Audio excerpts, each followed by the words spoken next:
guys gave up in the first half, and how frustrating was it to have that happen, and why do you think that was such a problem? Yeah, clearly going against a team like BYU who has a lot of really good shooters. That's kind of what I feel like they pride themselves on is being able to stretch the floor and be able to shoot threes. I think if you were at a point to one thing, it'd probably just be communication and being tighter on our switches. That's something that we emphasized going into the game, and that was kind of our game plan was to switch because they are so deadly from three, and they do a really good job of spacing you out and making you guard a lot of areas. So we just when they set screens and stuff like that, we weren't as attached as we needed to be, and so that kind of gave them a lot of space to come off and shoot cleanly. And then I would say in transition, those two things are probably the reasons why they got off so many.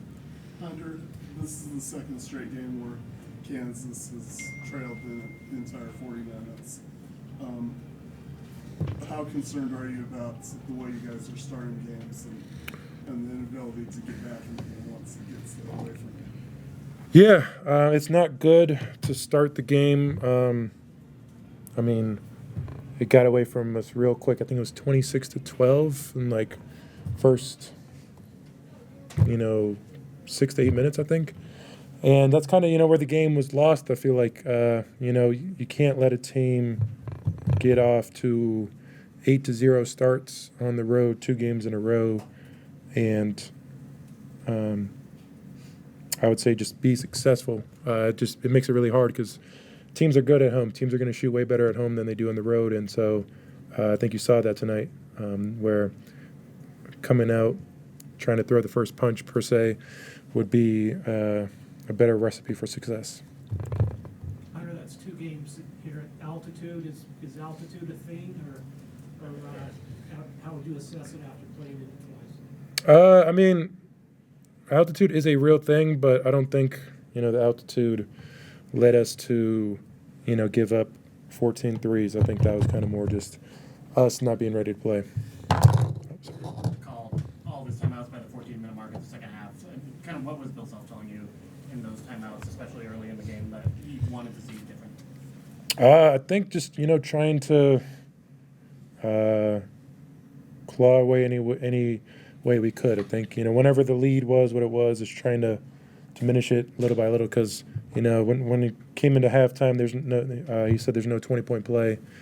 Got to do it one possession at a time, and that's what we tried to do, but we're unsuccessful in doing that. Hunter, for a team that was maybe already reeling a little bit heading into this, how do you prevent something like this from sending you, spiraling further? I think just staying together and not.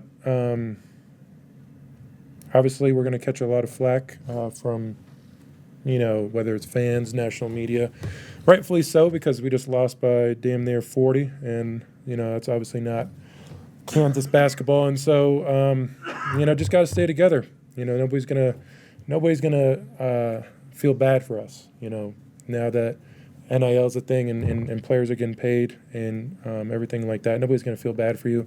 They're gonna expect you to perform like a paid player, and so that's kind of what you got to go out there and do. You have a job to do, clearly, when they do it, and so there's going to be repercussions and a lot of flack for that, and rightfully so. We deserve that. Hunter, you went 2 from 5 on the free throw line. How frustrating is it to not get to the line more and not convert when you guys get to there? Yeah, that was kind of the game. They didn't really call too many fouls. I think they did a good job of letting us play. It was good out there. I feel like it was 2 teams that were.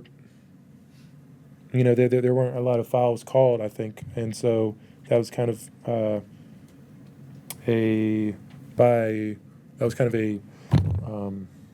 trying to forget the word, but I think you know what I'm talking about. That was kind of what happened when there was that many fouls called. Anything else? This is a second straight game you lost to BYU. Is there anything personal with this BYU team, and are you looking forward to maybe a rematch in the Big 12 tournament? No, I don't think there's anything personal other than they whipped us today. They beat us by 36. So I don't think there's anything personal about that. That's just a team that came out to play and one team didn't. All right, thanks, Hunter. Thanks, guys. Rock Chalk.